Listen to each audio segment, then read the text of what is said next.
Hello guys, balikan ko lang ulit yung aking punla bago ako umuwi. Nagpapasalamat din ako sa Panginoon na nagbigay siya ng ulan, ng 2 araw na pag-ulan. At least makakalibre ako siguro mga 2 o 3 araw na pagdidilig, kasi umaga at saka hapon nagdidilig ako. Sobrang init. Ito na guys, yan na siya, medyo malalaki na. Huwag nyo na lang pansinin yung mga damo, kasi kukutuhan ko na lang yan pagka nag transplant na ako ng mga punla. Ito guys, pakita ko lang sa inyo yung pechay ngayon. Ito na siya ngayon. Yan, siya na yan, yung mga pechay. Yan. Bali ito guys, itong unang plat na to pechay yan, tapos ito yung kalahati nya pechay, then yung banda ron mustasa. Ayan guys, malalaki na siya, malapit na ako mag transplant. Yan yan, pechay yan. Meron pa nga yung yung ampalayang ligaw kung tawagin. Yan yan guys, dami ampalaya pero hindi ko yan tinanim. Yan yung tinatawag na ampalayang ligaw.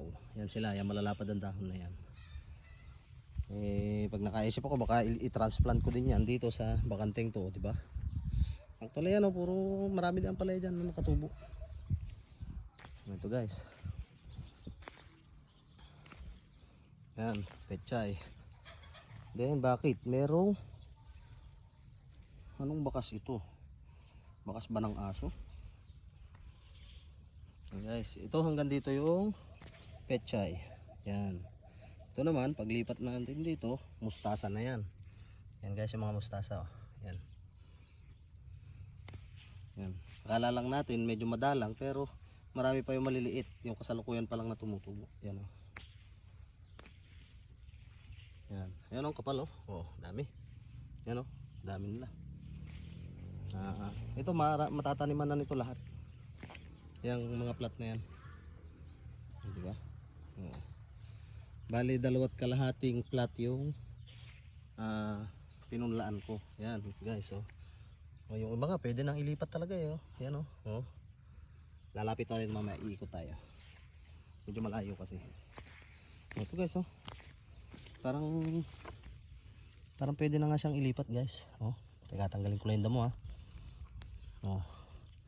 diba?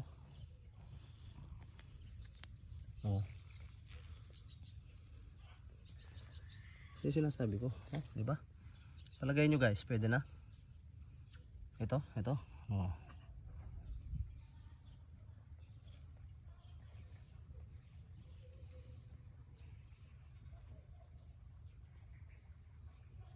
Guys, wala ko may nagtatawag.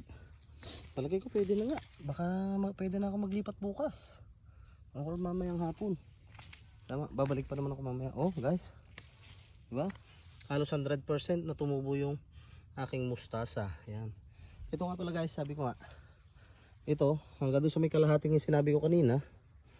Ano tawag dito? Mustasa. Then yung banda ron sa dulo pechay, saka itong isang linya na yan. Ito naman tigkalahati. Ito guys, makikita nyo yung mustasa. Guys, yan sinasabi ko pwede na ilipat diba? Pwede siguro pagka tuwing hapon maglilipat na ako.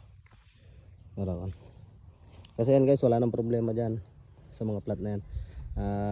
Naka-ready na yan sila para taniman. Yan naman sa may mga kalamansi na yan dyan, magtatanim din, tatabasin ko rin yan. Pero inisprayan ko na ng pantabayan actually. Lilinisin ko na lang, palabasin ko yung lupa, saka ako tataniman ng ibang gulay din. So guys, hanggang dito yung punlang mustasa. Yan.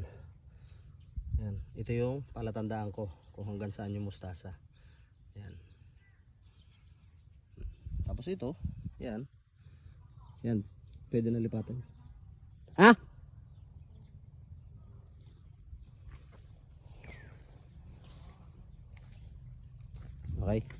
Wag niyo kakalimutan guys na i-like ang aking YouTube channel, JAC Siasi TV.